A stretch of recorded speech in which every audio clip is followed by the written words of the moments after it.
Good evening or good morning, depending on you're watching this. Welcome to Hoops HD. This is Hoops HD Report Final Four edition. Am I coming through here? Sort of. Yeah. Try to fix a microphone There you problem. go. Yeah, good job, Chad. Off to a real good start here, as always. Here we are at the end of March, and Chad is still trying to figure out how to run the show. All right, that is at least I'm not calling this the bracket racket or something like that, like I did. What's this, the Under 8 show? We did that one years ago, didn't we? Yeah, something. I don't know. But, yeah, the bracket racket.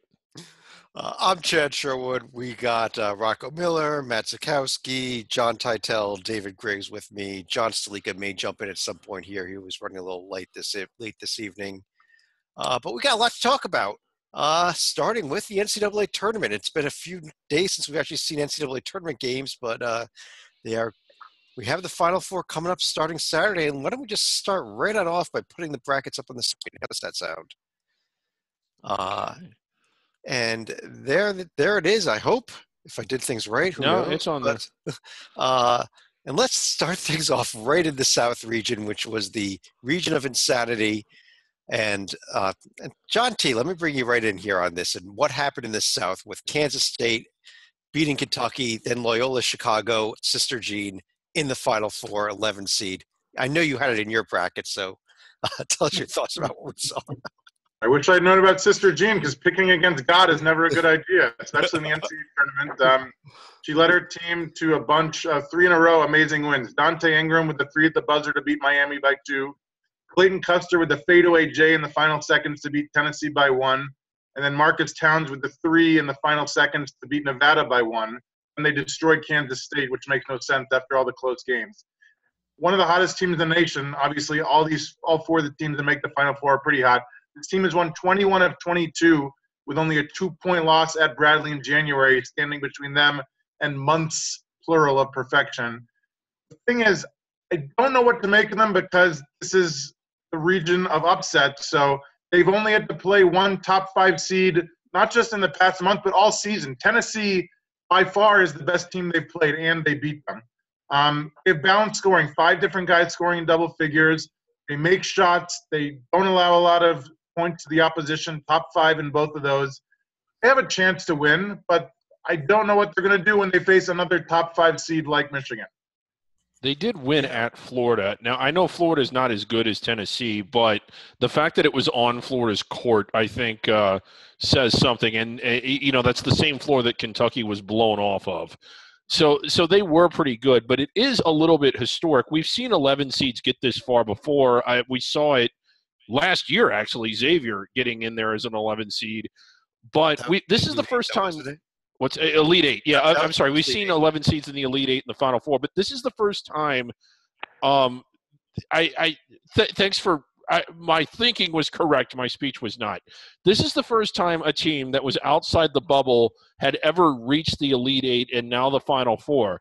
They would not have been in this tournament had they not won the Missouri Valley Conference tournament, and they had to sweat out that quarterfinal game that you might remember against Northern Iowa, and some of us thought that was going to be a hard game for them to win because Northern Iowa, while they had an awful conference season, they were really good back in November and December. But they've been good all year, and it's just kind of crazy to think that not only like the Butler teams that made the Final Four were legitimate top 25 teams all year long. George Mason, I'm not going to say it wasn't a big surprise, but George Mason had 4 losses and was ranked in the 20s throughout the year. They had won at Wichita State. They had done some things to indicate that they were good, and they were selected by the committee. This team would not have been. So it is historic that they are still playing. Yeah, the 2 prior 11 seeds have made the Final Four, LSU, which was got in through an at-large bid, VCU, which was a first 4 teams, so obviously an at-large bid as well. Rocco, you were high in this Loyola team all season when we were doing our under-the-radar shows and how this team, I think, other than their game against Boise State, they could have won every game they played this season. Yeah, I mean, besides the couple they lost without Custer, I think they're now up to 31-2 with Custer on the court. And that Boise State game, you go back and look at their schedule, they actually played Friday and Saturday night in a 2-game event down in Savannah, Georgia, and then they had to go all the way 2,400 miles up to Boise, Idaho. Yeah, they had to hitchhike. I mean, this team's on a budget.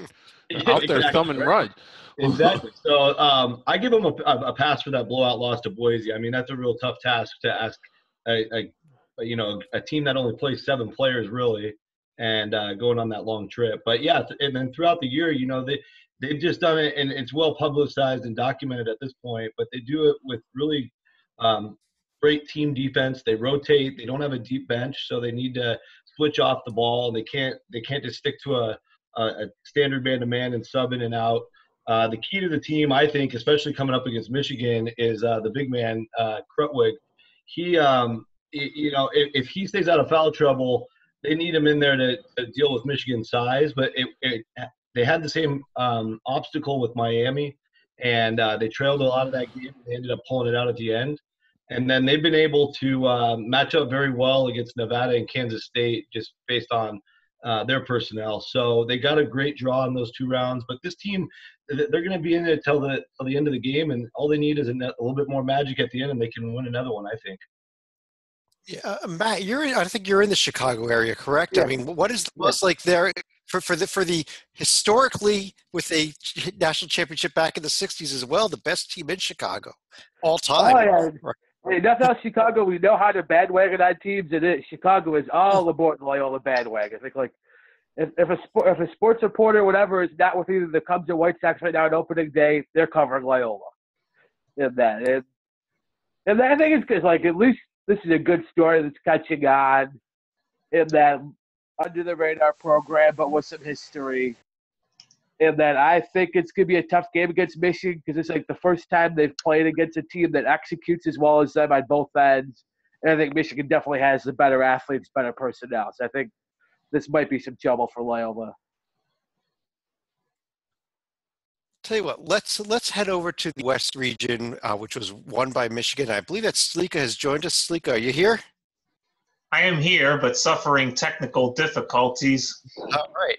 Well, John S., now that you are somewhat with us, let's talk a little bit about what did happen in the West region, where Michigan looked pretty darn good coming out of this region, actually. Yeah, it was certainly a complete 180 as far as Texas A&M going from a blowout loss against Carolina to a game where Michigan just couldn't miss against A&M as far as the Sweet 16 goes. But the other side of the bracket, they also caught a break where Killian Tilly was not available for Gonzaga, hence their loss to Florida State. But I think what got more headlines was while Michigan was winning a relatively close game against Florida State, it looked like Leonard Hamilton threw in the towel a little bit early against the Wolverines, considering they were only down 4 with 12 seconds to play, but chose not to extend the game with the fouls for whatever reason. A lot of things, they were down by 4 going into this last possession, and they took what you might describe as a poor shot. Like one-handed overhead, wild contested shot with about 12 seconds left. Now, at this point, the chances of winning weren't very good, but they could have done a little better than that. They had time. I hate that when announcers say they don't need a 3 when a lot of the times they do, or a 3 would be very helpful. But I don't know if it was just not being aware of the game situation, because they had a chance to foul, and I don't know if they just didn't want to foul that particular player. And, after a few seconds ran off, they were just like, well, forget it. I don't know if it was Leonard Hamilton deciding not to foul as much as it was a player or two on the court just not realizing the situation. Well, Rocco, I think that KenPom had it at like a 96 or 97% chance to win with 4 seconds left and without the ball at that point. But you still have a 4% chance to win, unless you give up and walk off the court like they did, don't you? Right. Yeah, there's always a chance to win in that situation. It's crazy though that worked out the way it did. One thing I want to point out about Michigan is their defensive prowess. I just talked about Loyola Chicago's defense. Well, Michigan's, if you look at KenPom, they're the 4th best adjusted defense. In fact, we have all 4 teams inside the top 41. So there's a common theme there. But Michigan with their athletes and what Loyola Chicago needs to do in terms of they depend on a lot of quick ball movement and a lot of just finding the open man. They typically pass 4 to 6 times a possession. I think with, I just think with Michigan's athletes and their length, there could be a lot of problems there. And that defense suffocated Florida State for much of that game to get them out of the early hole they were in.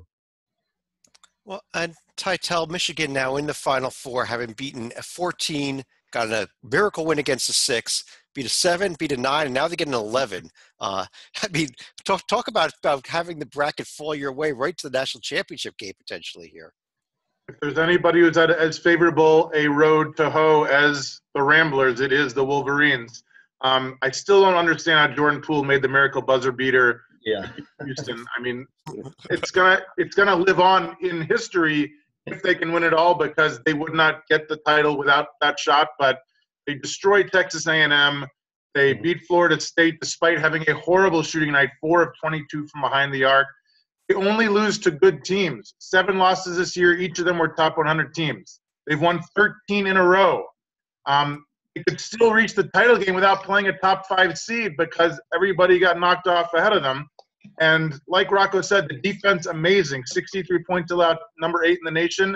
The only concern I have, and I think Michigan's going to win this game, 66.2% from the line, bottom 30 in the nation. If this becomes a free throw battle, and unlike Coach Hamilton, people decide to foul Michigan, they could choke at the line, but I don't think we're going to be there.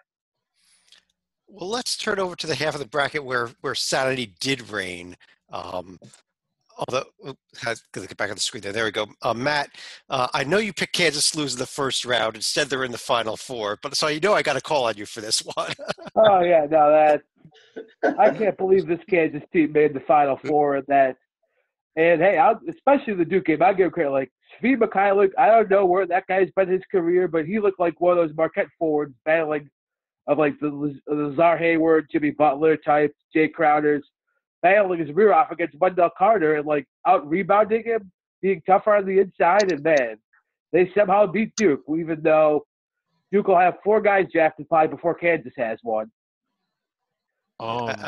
Yeah, David, I mean, this Kansas-Duke game, people were calling it one of the great games of all time. I thought it was a great game. You can't say that, but I don't know that great it top was. games of all time, does it? No, not of all time. I mean, it was a great game, as you said. But I mean, I can't. I hadn't even really heard anybody say that. It was a good game. But had Grayson Allen hit that shot at the end of regulation, how sick would we all be of Grayson Allen right now? And Rocco, one of the reasons why I didn't think it was a great game was I think Kansas should have won this game by about 10 or 12 points in regulation, but so many open threes late in regulation that they missed. Yeah, they missed a lot of open shots down the stretch. They had the chance to put it away.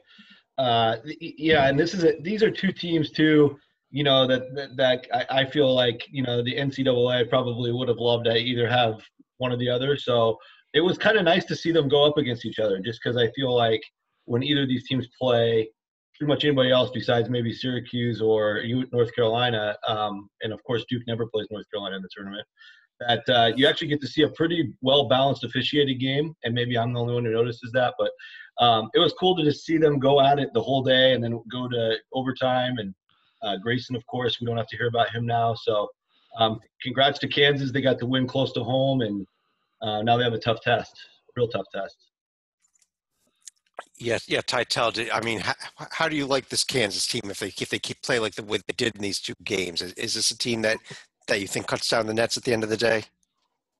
I don't. I picked Villanova, and I'm going to stick with them just because they're playing so great. That being said, Kansas is a 1 seed for a reason, and anybody who beats Duke in the Elite 8, because it rarely happens, is a legit candidate. Anybody who can beat Penn after trailing by double digits in the first half, I mean, come on. What's amazing is the obstacles this team has overcome in Kansas. So they had a McDonald's All-American, Billy Preston, leave school in January because of an NCAA investigation into his car accident. They have 3 transfers sitting out, the 2016 American Rookie of the Year in Dietrich Lawson, the 2017 AAC Rookie of the Year in KJ Lawson, and Charlie Moore, who all he did in his second game at Cal was score 38, the 4th best scoring performance by a freshman in Pac-12 history. Can you imagine, like, if they all are eligible and good next year, we could see the dynasty continue.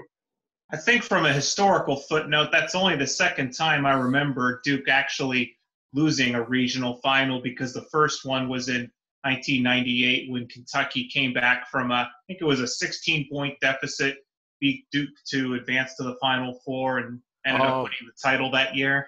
Well, as gruesome as it was, we learned later or earlier in this year that Kevin Ware didn't actually break his leg because that game was vacated. But that was an Elite Eight game against Duke. Okay, yeah. So that, yeah, I remember Coach K had 2 Elite Eight losses going into.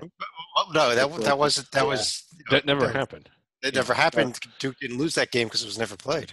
Kevin Ware never broke his leg. Okay. I think actually vacated technically won.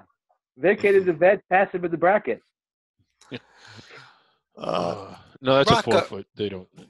Okay. Rocco, Villanova came out of the East region, not exactly easily, but they did survive here, especially at a tough game against West Virginia. Yeah, the West Virginia game was it felt like a heavyweight fight for the first 35 minutes. And I think West Virginia got a raw deal getting a 5 seed. You know, maybe a 4 seed probably where they belong, but they had a good case for a 3. You know, obviously that all worked itself out with the Marshall upset and then obliterating them. But it was unfortunate because I thought West Virginia was good enough to make a run to the Final Four in the other regions if they were in those regions. But running into Villanova and then just having them finally outlast the press in those last 10 minutes, it was really impressive. But West Virginia, very talented team. And then the Texas Tech game, you know, Texas Tech came in very confident after a nice blowout win over Purdue, taking advantage of the Haas injury. And Texas Tech was ripe, you know, ready to take on Villanova. Coach Beard had that team ready to play. But Villanova turned it around pretty quickly. And then, you know, a couple late charges by Texas Tech at the end. Villanova was able to withstand that. I was very impressed with some of those possessions down the stretch where Jalen Brunson was actually, like, you know, not just hanging out in the backcourt. He was posting up his man down low and backing him down and you know, basically using post moves to ice the game. It was very unique and shows how talented that guy is.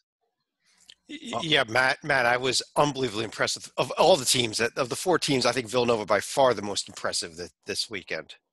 Well, yeah, I think they had by far, I think, the toughest round. You know, like Kansas against Duke, but then they had faced undermanned Clemson in the Sweet 16, where Nova had to face a really good, really tough West Virginia team in the Sweet 16, and then Texas Tech just as tough, a little bit different style.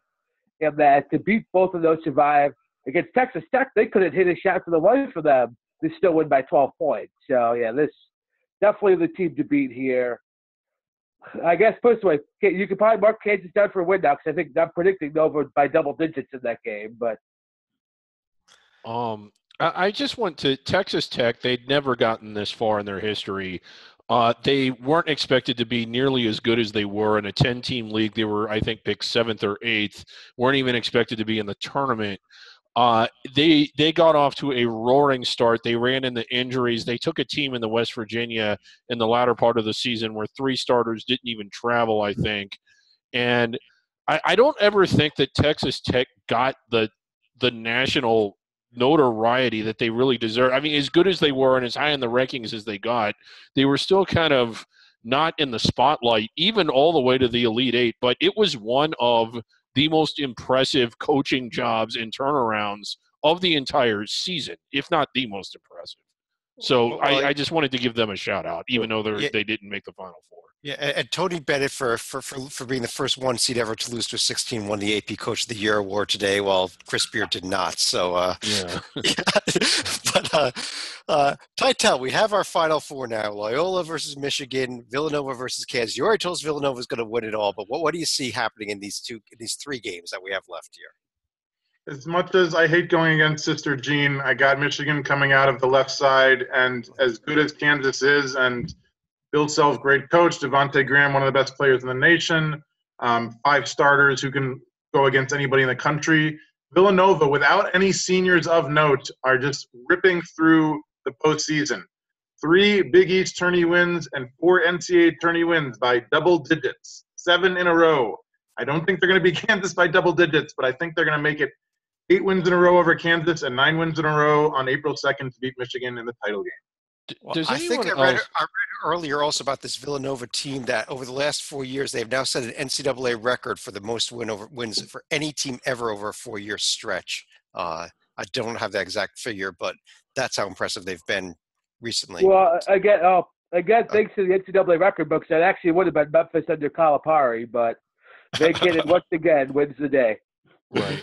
Well, and the whole thing with Loyola, I kind of wanted to say this earlier. It's Sister Jean. Don't you think she's getting a lot of the press that Tim Miles should rightfully be getting had it not been for the dark web conspiracy? I mean, come on.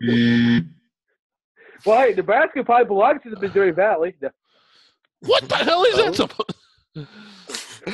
Stalika, what do you see happening in the final? Let me run through each of you on here. We've got Titels. Yeah, I'm thinking that Michigan is probably going to overcome Loyola Chicago. I think Kansas is actually going to get some revenge from 2 years ago when they lost the Midwest Regional Final to Villanova, given how both teams have played over the past week. So in a close final, I'll probably say Kansas wins their second title under Bill Self. Rocco, teams seeded 9 or worse have now made the Final Four 7 times now. So 0-6. Isn't the 11 seed due? They are due. They are due, and I would love to see it. And I'll be cheering for the Ramblers. I'm not going to lie. However, I do think, down the stretch, it's just I think Michigan will pull that game out. I do think it's gonna come down to the last minute, which will be great. It'll be very entertaining, and it's gonna be the first game on Saturday. Lots to look forward to, and then spill right into a battle of the 1 seeds with Villanova, Kansas. And based on some of the things I shared earlier, I can't pick against this Villanova team. I'm sticking with them, even though they did break Kansas's hearts 2 years ago in the Elite Eight. And then in the final, I'll go with Villanova over Michigan. I think Michigan will once again just fall short. I know they've been here so many times before, get to that national final, but haven't won it since '89. So unfortunately for the Wolverines, they'll fall short again, and I'll go with Villanova. Matt, how about you? Where are you looking at happening? Yeah, I'm with pretty much the consensus. I think Nova wins comfortably against Kansas. I think Michigan wins somewhere 3 to 4 possessions against Louisville, so right on the borderline of double digits. I think Nova beats Michigan a little bit closer, but comfortably enough, like 6 to 9 points maybe. I think Nova wins it with fairly ease. Well, 2 weeks ago when we were doing our pre-NCAA tournament show, one of us here picked Villanova, Kansas, and Michigan all in the Final Four.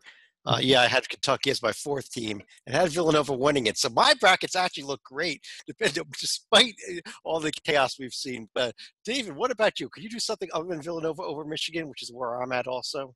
Well, I think I pretty much have to. Villanova has been insanely good in this tournament, but so is Kansas. I mean, they just knocked out Duke, who I think a lot of us were picking into the Final Four. They also won 3 games to win a rather good Big 12 tournament, so they've also won 7 in a row.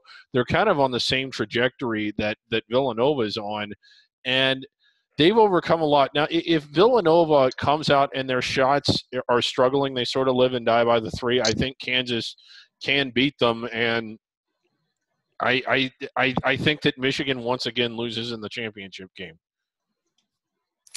All right. Well, let's go ahead and pull that down. That is our NCAA tournament preview there, but we got a few other things we want to discuss, and let's start reseeding the Final Four. Oh, okay, David, you want to reseed the Final Four? Well, this is just one of the things, and I'll just say this real quick. Like, you hear it brought up every year. They're never going to do it. I don't think the NCAA's ever considered it, but the media, brings it in the motion every year. I'm kind of curious to see what you think, but I think that they should just go ahead and reseed the Final Four, but based on what teams have done in the tournament. And so starting off with Loyola, they beat 4 at-large teams. They're the only team that really did that. They also beat a protected seed on the way. They've had the toughest road to the Final Four, so I think they're the one. Duke, Carolina, Nova and Kansas, the 2 1 seeds. They had they both had an easy first-round game, but they've looked pretty good. And then Michigan, how do you not have them as the fourth one based on the easy road that they've had? So I think they should reseed the tournament to make it Loyola Chicago versus Michigan and Kansas versus Villanova. David. Okay. I don't even know if I need to address that. But why don't we go on and discuss a few other things? And Sleek, let me bring you in here, the NIT, which we just saw the championship game. Penn State beating Utah fairly handily. What were your thoughts about first of all, about the Nittany Lions at this event? Well, I mean, we were expecting a preseason. They had a chance to make a deep postseason run. Granted, this isn't the net we thought they would be cutting down, but it does show some promise given that they do have a young core in place that will be there for next year, mainly what will be their junior class. Rocco, we also saw, I don't know how much the NIT you caught, but we saw the experimental rules. We've discussed quarters at length, but it's also three-point line move, lane wide. I mean, what did you think about some of these rules they threw out there in the NIT? Yeah, I think the three-point line is the one I'm in favor of out of any of them. I'm a little concerned about the quarters. I'm with you guys. I'm a traditionalist, so I want to keep it as halves. I understand that the initiative to go to quarters from the NCAA's perspective and from all of basketball's perspective, but I do think the three-point line does need to move back. I mean, there's so many teams you can watch. We watch, me, you, and Stalika and David. We watch games in the small conferences, and there's still enough guys out there. Flick of the wrist, three-pointers like a free throw. Make it a little bit more challenging. I think Ken Palm did a nice little study. He released it 2 days ago, where in the NIT, they've done it now, I think, for 2 years where the three-point line was moved back. Or maybe that was preseason NIT last year, but there's been 2 tournaments. So 59 games worth of data, and the overall average for all of college basketball during the season is 37.9 beyond the arc this year. And in the NIT, it was like 34.5. And so I think that's just enough of a difference to make it a challenging shot and change the way coaches call plays. I am for that, but I don't like the widening of the lane. I want defense to be important, and I want halves, not quarters. I kind of stand with you on that. One of the things that hasn't happened, and I didn't watch as much as the NIT this year or last year. I watched the CIT, and I obviously watch every NCAA tournament game. But based on what I did see, it didn't really create or bring back the mid-range jumper. There was a time in college basketball where you saw that a lot. When the three-point line was introduced, it was either that kind of went away. If moving the three-point line back would bring that back, I'd be in favor, just because it adds another dimension and another strategy to the game that I think would make the game better. But that hasn't happened in the years that they've moved it back. It didn't happen when they moved it back the last time either. But all in all, I agree with Rock. I'm in favor of moving the three-point line back. And I don't know if you know this, but I am very much against quarters. I don't need to know how much time is left until. We've heard that 10 million times, David. I don't like quarters. About this three-point line. Football should not play quarters. What are your thoughts on that issue? One more opinion here on this three-point line. Does it need to be moved back? I mean, it doesn't need to. I think this is another thing that you're trying to find a solution to a problem that doesn't exist. Ain't broke, don't fix, and obviously didn't affect Shep Garner. Set a Big Ten record by making his 120th three of the season. Think about this. He used to be known for being Flava Flav's cousin. Now he's taking it up a notch. In March, he made 32 threes. A lot of guys can't make that in a season. He made it in March. I bet he's a senior too, right? I believe. Yeah, that's the one underrated factor is losing him. He's such a good floor spacer for them that as good as Carr and Stevens are, I think, they're going to need to at least find a decent floor spacer to replace him. Because, that allows the Carr and Stevens to go to work down to the basket. Well, let's talk about a couple other events that are going on. And, Matt, let me stick with you for a second. Being a Chicago guy, there might be 2 championships in Chicago as tomorrow night, Friday night, the CIT championship game, Illinois-Chicago at Northern Colorado. As much buzz as there is for Sister Jean in the city for UIC? Not quite. I'll say this: what actually was like UIC doing this without star player Dikembe Dixon left the team toward the end of the year. I think he's now going pro, but that they're making this run without a key guy. Props to Steve McLean and his crew there. And we got that game, and also Rocco, you being our guy in the San Francisco area, San Francisco, North Texas in Game 3 tomorrow night of the CBI Finals. I love it. Yeah, it's the Dons, came out strong in the first game, basically blew them out, and then North Texas made a little rally at the end to lose by, I think, 9 or 10. But North Texas got their revenge last night, and I think they stay out there in Denton for the third game, right? Is that right? They do. Yeah, So yeah, with it being in Denton, and I know that's the college town, I think they're going to pack the house, and I think that's going to be too much for the Dons to overcome. I'll take the mean green. Yeah, David, I got to ask you. Got to mention one thing for you. I want to ask you about the CBI, but North Texas entered this tournament 15-17 overall. Right. That in itself, is that not a major problem? It is, but it's a pay-for-play tournament, and if your coach is represented by the Gazelle Group, you have a huge advantage. I'm not a fan of the CBI. You know that. I won't get into the reasons why, but I am intrigued about the two championship games being played on the same night. First, the CIT, I know we already talked about it, but both teams, but Northern Colorado in particular, had fewer than 10 Div 1 wins a year ago. Now upwards of 20. And I think that the experience of going through a win in advance, losing your out conference tournament can pay dividends. And I think both of these teams are going to be good next year. But how are you not intrigued by both these games on the same night, one of them in Denton that's right in the Dallas general area? And what I would like to propose is that we go back to the Dallas Cowboy training facility and we bring back the curtain and we have both games going on in the same building at the same time. Can we make that happen? Well, they're actually going to be played at the same time. They're both 7 p.m. Eastern tips tomorrow. Yes, all the more reason to just. Let's just mention it briefly. Titel, the women's Final Four set that starts tomorrow night as well. Such parity in the women's game as we have 4-1 seeds in the Final Four, and UConn is going to win it easily in both, and they take home the championship. I just want to ask a question: is there a problem in the women's game? No, I thought UConn was going to win it easily last year, and boy, was I wrong. I think they are the favorite, and I think they will win, and I think they could do so by double digits in each game. And Gino is having like that is the greatest college basketball coach ever, if he's not there already, because he gets reloads every year with high school All-American after high school All-American. I don't think it's a done deal, though, because last year was the amazing upset, so anything's possible. But, yes, they're probably going to win. Yeah, but it is. We're at a point now where any loss by UConn is an amazing upset. True. Right. When UCLA was I wasn't alive yet, but when UCLA was dominating in the 60s and 70s, was there intrigue to it? I think there was, because while they won every game, they weren't winning every game by about 50 points. You had like these showcase games. They were on the TBN game of the week time after time after time and running this gauntlet. And maybe that was good for the game in one sense, because everyone tuned in to see if the teams had what it took to beat UCLA. Connecticut is so overwhelming in the women's game that I think they lose what would be casual fans, even like myself. Because I watched part of their game against Duke, and it was a 20-point blowout at halftime. Why watch the second half?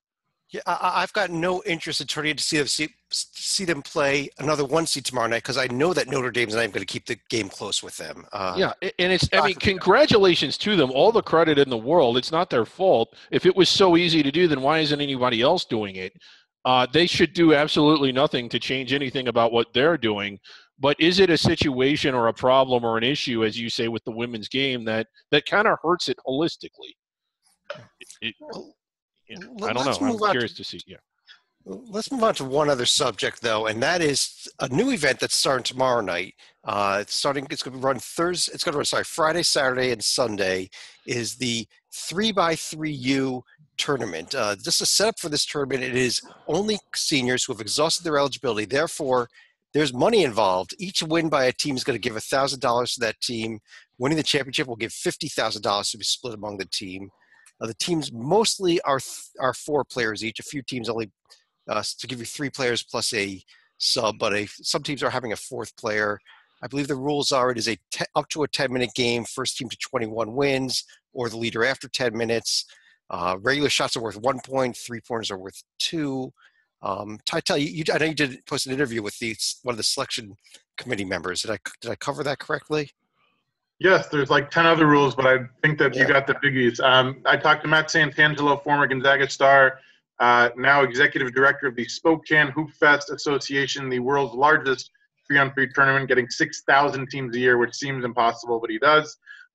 He's one of 18 members of the player selection committee. I don't envy his job because I asked him, like, you got a Penn player and a Princeton player on the same team. Like, can you imagine if you have a shot for $50,000 and he's open? Like, what do you do?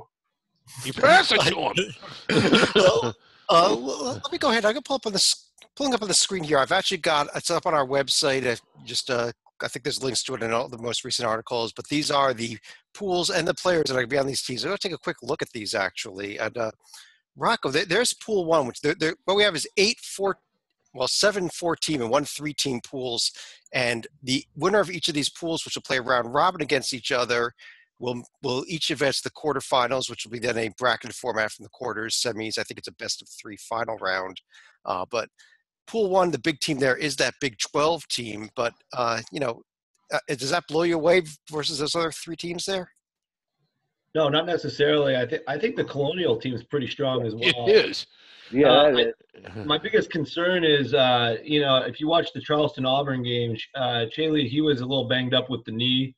The fact that he's even playing in this tells me that he's probably good enough to be healthy throughout. So I'll bank on that. But I like that team. And then also, Chad, the thing that I thought was interesting is that they're going to score by 1s and 2s. Obviously, for any of us that have played pickup ball, it's a great advantage to have guys that can make 2s. Now you're getting double credit instead of just an extra, 2/3. So it's a big deal to have 3-point shooters in that can make with regularity, and I like the guys on the Colonial team for that too. Yeah. Matt, here's Pool 2 with the ACC not having a sub. They're only going with Snyder, DeVoe, and Jackson, and a real interesting team out of the WAC, I think, here. Yeah. The 1-2 of the ACC team too. That's no size. That's three guards who are all smallish, not like 6'2" and under. But that's one. The ACC somewhere you get a swing guy, something to diversify that team a little bit. I worry. Any team with size to give that ACC team some trouble. Well, you've got Cookman and FAMU players on the same team. What do you do with 50,000 on the line if someone's open there? And a Delaware State player too. I don't know if that MEAC team is going to compete, but I'm really interested with this Josh Braun, Jordan Hill, Brandon Randolph team out of the WAC. I think that I think that this team could take this pool here, right? Especially Joshua Braun. David, I think the team to beat in this event is going to be this Big East team, which was originally supposed to be Makura and Trevor Blewett from Xavier. Blewett just pulled out. Rodney Bullock has replaced him. This is a great Big East squad here, is it not? Yeah, I mean, if you had those 4 in a starting lineup, that team would be pretty good. Here they are all on the same team. That's going to be something. And while you have some talent, I like this MAC team a lot, but not as much as the Big East team.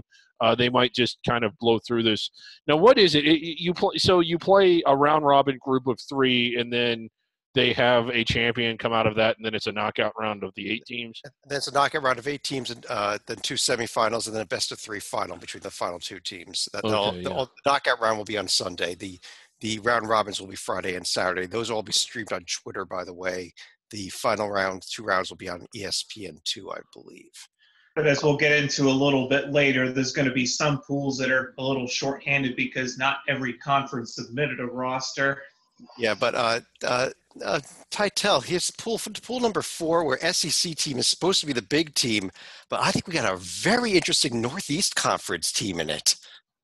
I was going to say the Summit might actually be a nice upset pick because Amigo's a big guy. Scott is a great scorer. Tellinghusen, I got to interview a year or 2 ago.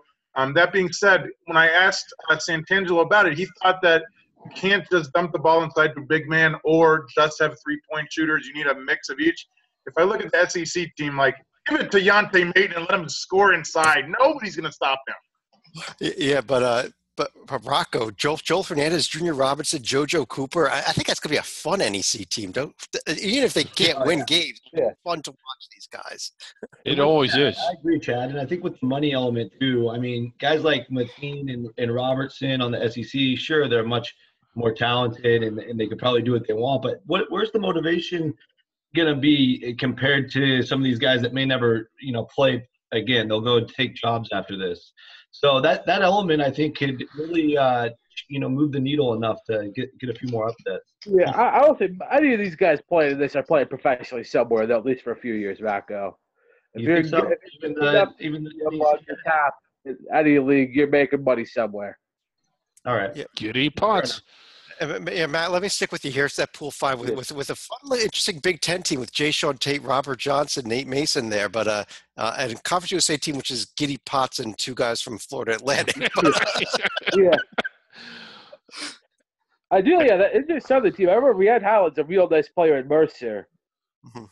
And that still probably favor the Big Ten group. It's, I think, a nice balance of you got guards and shooters with Mason and Johnson, and then Edwards, the nice slasher, and Tate, the 6'4" guy that plays about 6'10".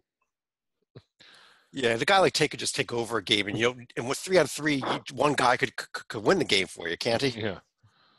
Oh yeah, no, that too. And if you double up on him, yeah, Johnson's capable enough shooter from the perimeter that even Mason too. Now they won't be playing in Minnesota anymore. Titel, I got to go back to you for Pool 6 for 2 reasons. Number one, there's that Ivy League team you're talking about. And number 2, this is the pool with only 3 teams in it because the Pac-12 didn't bother RSVPing with a group of 4 players. Well, it's a shame because they've had plenty of time since none of them are live in attorney or have been for several weeks now, it seems like. I think that Arizona was worried about having to face Wes Clark of Buffalo again because they already had him once. They don't want to see him again. Of these teams, as I went to the 8-10 tourney and went to an Ivy League school, I'm kind of torn. I wish Bucknell could throw a couple more players out there just because they have so much talent in their starting 5. I really don't know, though. Like, if I'm Amir Bell at Princeton and there's $50,000 on the line and I have a couple of Penn guys open, like, you have to make the open pass. But what if they fought, like, in the regular season? Or what if they have been, like, battling each other for 4 years and they just hate each other with this raw red hatred? You still make the pass. Now, how did this, did the conferences submit the roster? Like, what's to stop 4 Pac-12 players from just showing up? Well, apparently there was some type of – I don't know the exact process. All I know is what they announced on Twitter today is that the Pac-12 failed to RSVP on time and therefore does not have any teams in here. Dave, well, you could do a lot of Mad Libs with the Pac-12 failed too, and then just fill in the blank after that. It was just not there yet. That is very true. When the Missouri Valley Conference earned more NCAA tournament credits this year than the Pac-12 did, it's pretty darn sad. Quickly, the Pool 6er, Matt Mobley, he's the type of guy I think he could just carry a team maybe all the way through this bracket. He's that good, and I think this format's so favorable to him because such a versatile scorer. I'll tell you though, Matt, that Patriot League team with the 2 guys in Bucknell and both Swapshire and Ross can score there too from Colgate and Lehigh. I mean, I think this could be without a Pac-12 team that should have been in this pool. I think it's a very interesting little pool. Well, that Pac-12 team might have finished 3rd in the pool anyway, so. There we go, Stalika. Here's pool number 7 with 2 guys from Wichita State here on the American team, and I think that's going to be heads and shoulders above everyone else here. Benzinger. I'm looking to avoid a joke where it's going to be tough for the American to score in this pool, but as the puppet was alluding to, you have to like the chances for the Horizon with Benzinger and Holland, and I think there was Kendrick Nunn that pulled out late for the Horizon League. Yeah, so now they're down to only 3 players, which without a substitute with none having pulled out late. You're right. But still, that's going to be a very potent trio there, to say nothing of what the West Coast Valley will be putting out there. Or West Coast, I should say. The OVC team's kind of intriguing to me. Like, no huge names per se, but knowing that they're all might blend together real well, it might be the chemistry unit. Yeah, Luke's good. Rocco, here's the final pool here is Pool 8, which has the Missouri Valley and the Mountain West teams. But It's a front range team. Oh, no, there's a more I'm fascinated by this America East team, actually. Yeah, Trey Bell Haynes is a stud, as we know, and Thomas. And Thomas can fill it up. So yeah, I think American East team's got a real good chance here. I'm not overwhelmed by either the MVC or the MWC rosters, and so I think the American East has a real good shot. I like the two Asheville players too. Any of these four could come out of here. I think. I just. The Mountain West, I don't know a lot about the Air Force guys. I admittedly didn't watch a lot of Air Force hoops this year. I do know Jamel Taylor. He's a former UW player. He can score a little bit, but he's not as dominant as some of these other guys. So, man, I wish they could got Darius Lyles on the American East team. Seriously, where's the UMBC guys? It's ridiculous. Yeah, you know what? Lyles was one of their nominees to make the field. I guess for some reason he must have passed up the appearance. I think there are a lot of guys that actually passed up appearances. But let me run through. Anyone have a pick to who's going to win this entire event? Yes, Matt or Rocco. Okay. Yeah, I'm going to take the American Conference. I know that they got Tyson and the Central Florida guy, but I know if you just put Morris and Fran Camp together, that is like you could put any other two guys with those two, and I'd pick them to win. They got the inside outside. Nobody can shoot better than Fran Camp. Morris will get all the rebounds on shots he doesn't make, and then I imagine that Tyson or David will hit anything happening mid range on double teams. I think this American team is set up perfectly for the tournament. Well, Matt, you want to set him straight being a Big East guy? Yeah, I would say that was the Big East team. I think. This March, you're going to have Andrew Rousey and JP McCura win the 3-on-3. Next March, they're winning the tag team titles at WrestleMania. I know talking coming from those two should be pretty incredible. I know they had a really disappointing NCAA tournament, like not getting a team past the round of 64, but I think the Pac-12 can redeem itself and win this event. Yeah, let's go ahead and pull that down. And I don't know, let me run through everybody here for any other final thoughts about the 3x3, the NCAA tournament, anything else we want to discuss. And Tytel, let me start with you. So some interesting news today. Syracuse incoming McDonald's All-American Darius Baisley is now Syracuse's decommitted McDonald's All-American as he decided after committing to them last June. It's not like a split-second decision. He said today, I'm going to go to the G League instead because it's going to prepare me for pro basketball, which is my dream. I hope he enjoys next year's salary of around $25,000 a year. I hope he makes the league because we've seen other guys who have bailed on their college teams, like Brandon Jennings at Arizona, like Terrence Ferguson at Arizona. It's nice to see somebody else have to deal with it. I think this is a huge mistake because I'd rather go to Syracuse and be a god on campus than go to the G League and be a nobody. But good luck, Darius. You're going to need it. And maybe that'll be a topic for the offseason, whether or not this is something that this may be the start of something new, which may kill the one and dones. And but we'll reach that point at some point, probably during the offseason. Salika, let me hear from you next.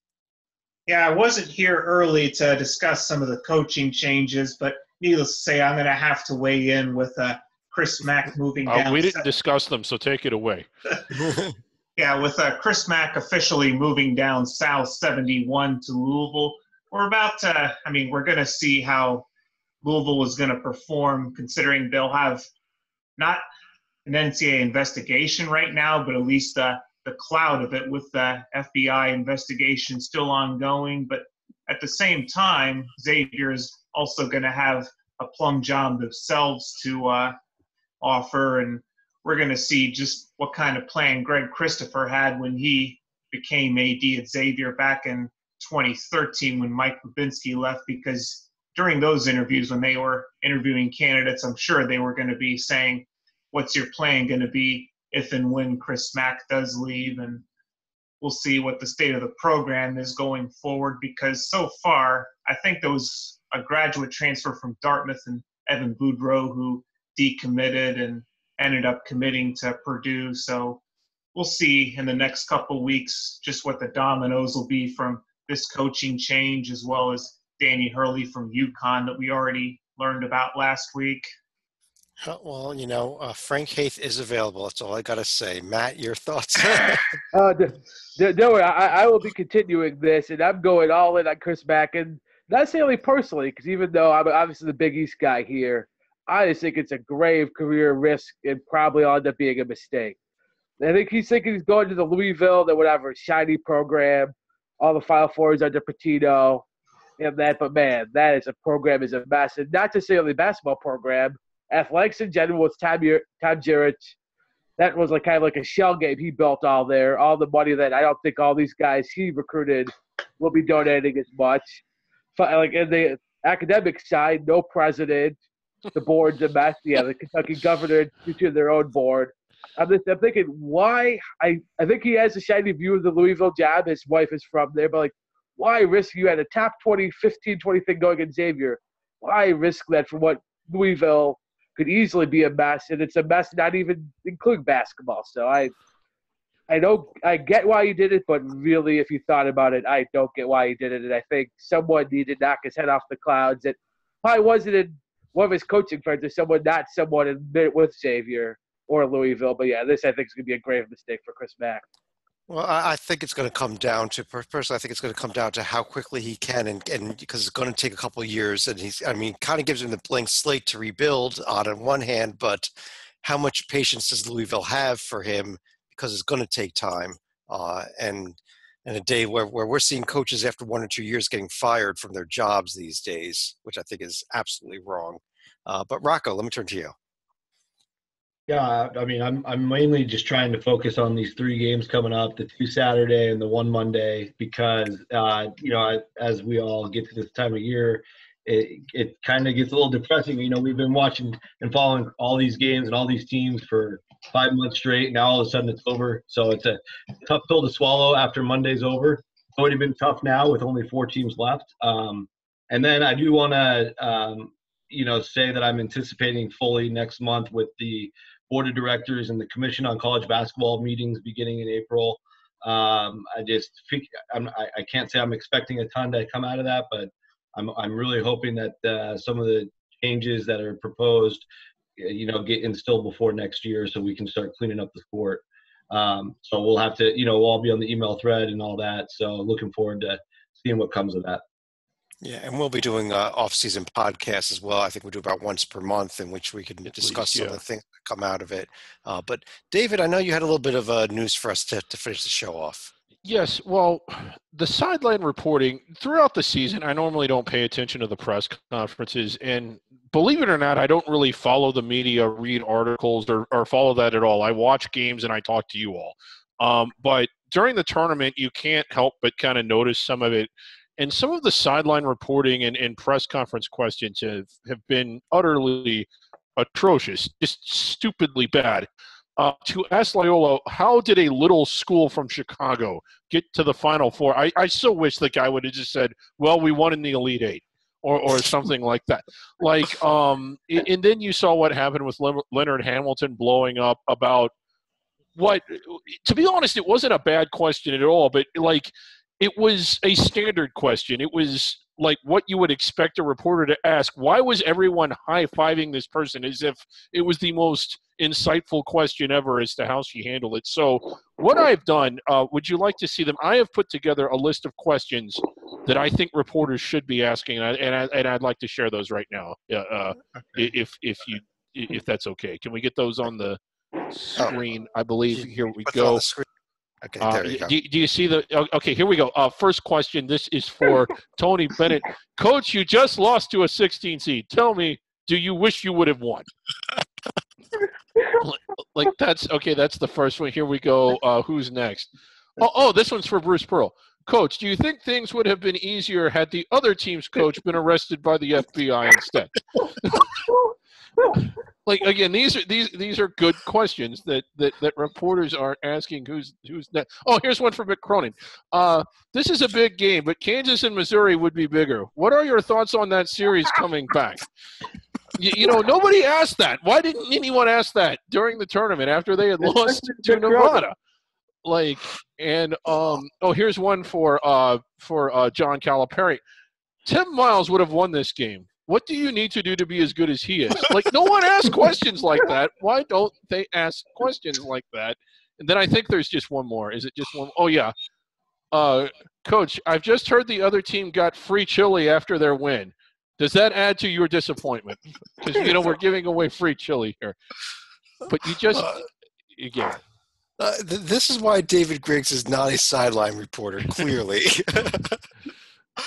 I guess on that note, I don't think we could do anything more. So I want to thank everyone for joining us. On behalf of Matt Sikowski, Rocco Miller, John Titel, John Salika, David Griggs, I'm Chad Sherwood. Thanks for joining us. Enjoy the Final Four and the National Championship and watching one shining moment. And we will talk to you all again some point real soon.